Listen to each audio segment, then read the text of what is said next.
Bonjour, bonsoir, bienvenue dans ce vlog. Et oui, ça y est, je fais des vlogs comme un youtubeur lifestyle. LOL, mais pourquoi? Eh ben en premier, je suis passionné de course automobile, ce qui est le sujet de ce vlog depuis 1997. Et oui, je suis né en 1992 et mes premiers souvenirs c'est 97, c'est Schumacher sur la pluie à Monaco, les Williams Renault. Je sais que c'est une chaîne de sciences humaines, mais je me permets aussi de faire quelques hors-séries comme ça, car la deuxième raison, c'est la passion. La passion me guide sur cette chaîne. Je fais ce qui me fait kiffer. C'est le meilleur moyen de faire les choses bien. C'est en se faisant plaisir. S'il n'y a pas de plaisir, c'est là où ça va devenir n'importe quoi. Donc, je fais ce que je kiffe.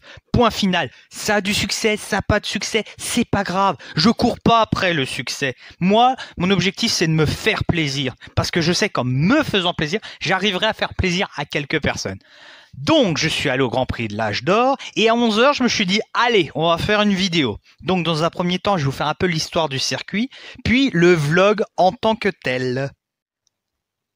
Alors, l'histoire de Dijon-Prenois. Le circuit est situé à une quinzaine de kilomètres de Dijon. On y accède par la Lino, ce qui est pas trop mal, hein. Honnêtement, par rapport à l'époque où on devait y accéder en traversant Dijon. Il a été construit entre 1968 et 1972. Son inauguration avec un circuit qui faisait 3,289 km a eu lieu le 26 mai 1972. En 75, on a remarqué qu'il était un peu trop court pour les Formule 1 qui roulaient en dessous de la minute déjà à l'époque, hein, alors qu'elles n'avaient que des moteurs 3 litres et que ça dépassait à peine les 500 chevaux. Donc on a porté la longueur à 3 km 800. En 1972, on a accueilli la première épreuve avec le championnat européen des prototypes. 23 juillet 1972, la première course de moto. Entre 1973 et le milieu des années 2000, on a accueilli beaucoup de courses d'endurance. Les 1000 km de Dijon, par exemple.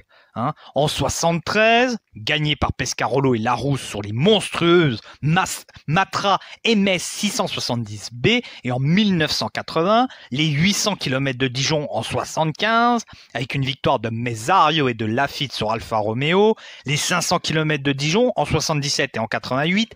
Les 6 heures de Dijon en 76, 78-79, avec en 76 une victoire de Jackie X et Rockenmass. Ce qui est Jackie X, qui est à l'époque la grande star de l'endurance, hein, c'est Monsieur Le Mans. On a aussi les 480 km de Dijon en 89 et en 90. Hein. 90 qui est marqué par la victoire de Jean-Louis Schlesser sur une Mercedes-Benz C11. Mais on a aussi entre 98 et 2006, 3 épreuves pour le championnat FIA GT. En 98, gagné par Zonta un an avant ses débuts en Formule 1. Et en 2006, 2 épreuves, une au printemps et une en septembre. Ainsi qu'un championnat FIA des voitures de sport. En 2002, gagné par le grand pilote hollandais Yann Lammers. Il y a des épreuves du championnat français de GT entre 98, 2005 et 2011. Le 7 juillet 1974, pour la première fois, la F1 fait escale à Dijon-Prenois avec une magnifique victoire de Ronnie Peterson suivie de Niki Lauda et de Clegg Regazzoni. Le 24 août 1975, un Grand Prix de Suisse hors championnat, qui est organisé à Dijon parce que les compétitions sont interdites en Suisse depuis Le Mans 1955 où il y a eu un accident terrible avec une voiture partant dans le public tuant plus de 80 personnes. Donc ce Grand Prix de Suisse hors championnat est remporté par le Suisse Clegg Regazzoni sur une Ferrari 312T. Le 5 juin 1977, on accueille le championnat du monde de moto à Dijon-Prenois. Le 3 juillet 1977, le Grand Prix de France a lieu pour la deuxième fois à Dijon-Prenois. Il y a un principe d'alternance entre le Castellet, circuit du sud de la France, qui va accueillir le Grand Prix de Formule 1 dans quelques semaines, fin juin, et le tracé bourguignon, Dijon-Prenois. Au dernier tour, John Watson sur Brabham Alfa Romeo rencontre un problème de carburation et Andretti en profite pour le passer à 800 mètres de l'arrivée. Entre 1973 et 1987, on a accueilli quelques étapes de Tour de France également à Dijon-Prenois avec des victoires de Thévenet, Hinault et Laurent Fignon ainsi que la 24e étape du Tour de France 87 le 25 juillet. Le 1er juillet 1979, c'est la victoire de Jean-Pierre Jabouille, la première de Renault, mais aussi un duel de 5 tours assez brutal entre Villeneuve-Père et René Arnoux. Alors, là, normalement, je te parle du duel. Je te dis, c'est un des duels les plus violents de l'histoire de la Formule 1. C'est un truc badass. Mais je peux pas mettre d'image. Merci la FOM. Merci Lina. La FOM, c'est pas avec mes 7 abonnés que je vais te mettre sur la paille. Hein. Juste 2 minutes. Je vais pas streamer une course en entier. Hein. Ça craint. Ça s'appelle du vol. Concernant Lina, c'est encore mieux si je mets des images de Lina dans mes vidéos. Lina strike ma vidéo. Elle la supprime.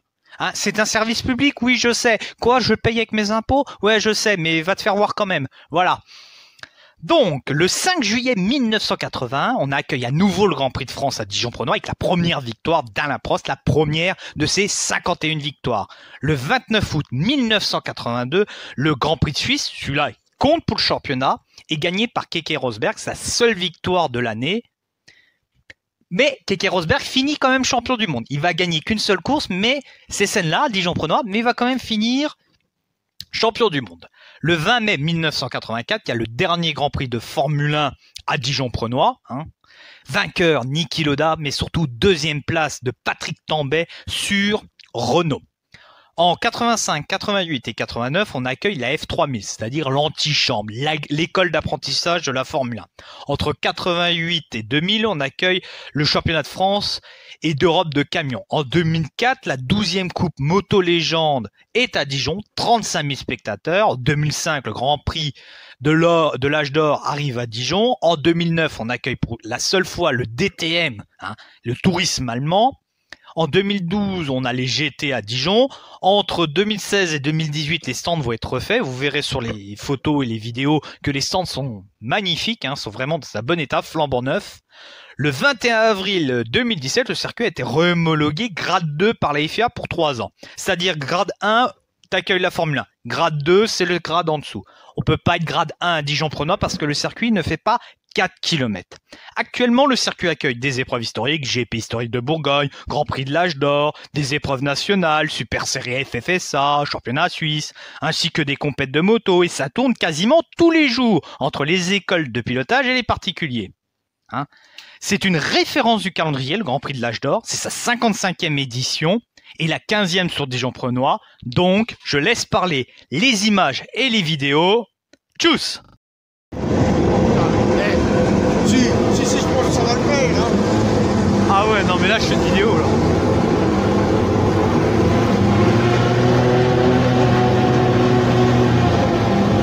Ça, regarde la Ferrari.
Vincent. De Malaysia. Magnifique Maserati Type 61 Bobcage numéro 81, il nous vient d'Espagne. Guillermo Pierro. Et en l'honneur de la victoire de Guillermo Pierro, l'équipe nationale espagnole.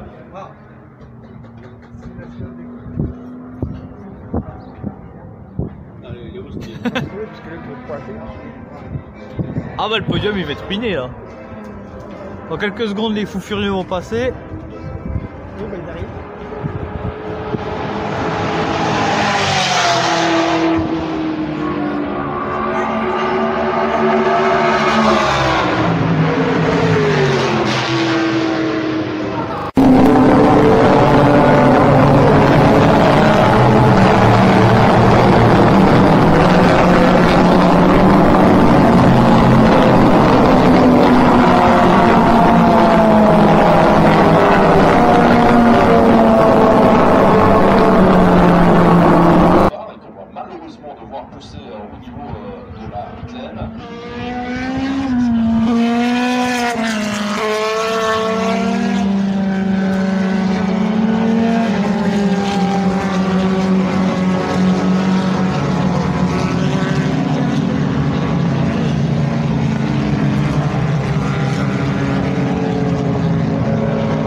J'espère qu'il a pas tapé le Manitou. J'espère qu'il a pas tapé le Manitou quoi, c'est tout. Non, non, le Manitou était là-bas. Il a tapé, tiens, regarde. Ah ouais. Les pneus. Je sais pas si c'est pas l'autre qui vient la boue.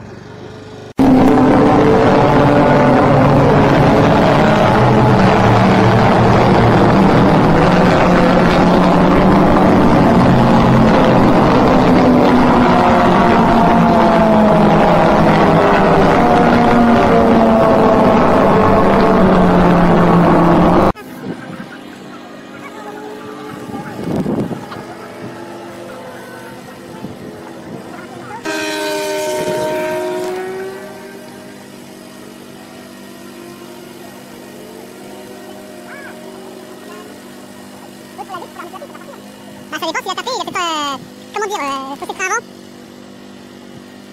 Ça va, l'autre elle est pas bloquée donc ça va.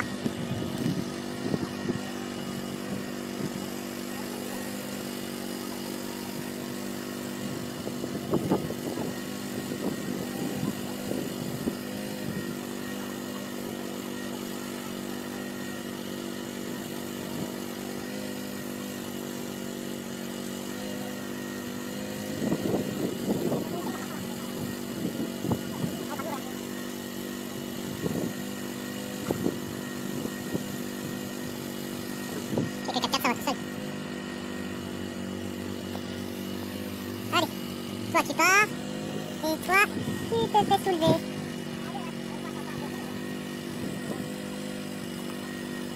Ah il a tapé, t'as vu l'avant est touché hein. Bah là t'as rien gars. Là t'as rien gars. Ah elle est partie, il a perdu ouais.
Ouais, allez.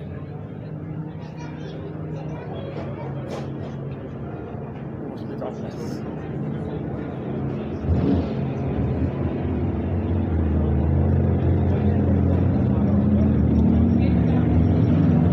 Canot.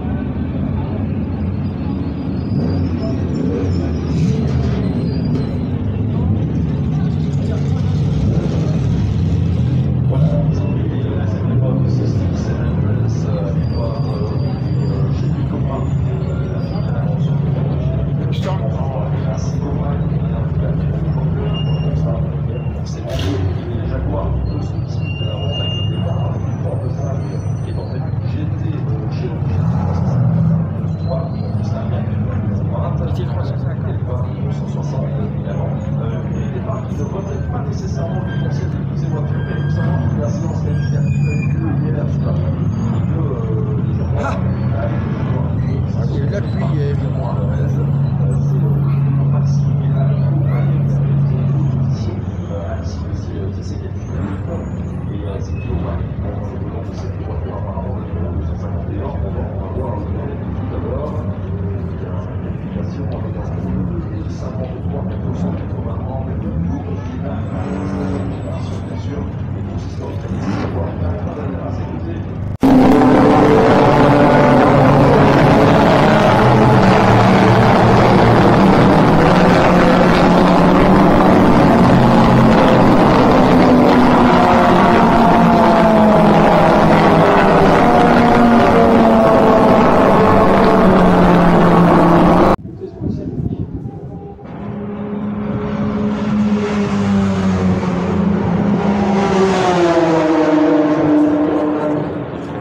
déjà le premier qui vient de passer.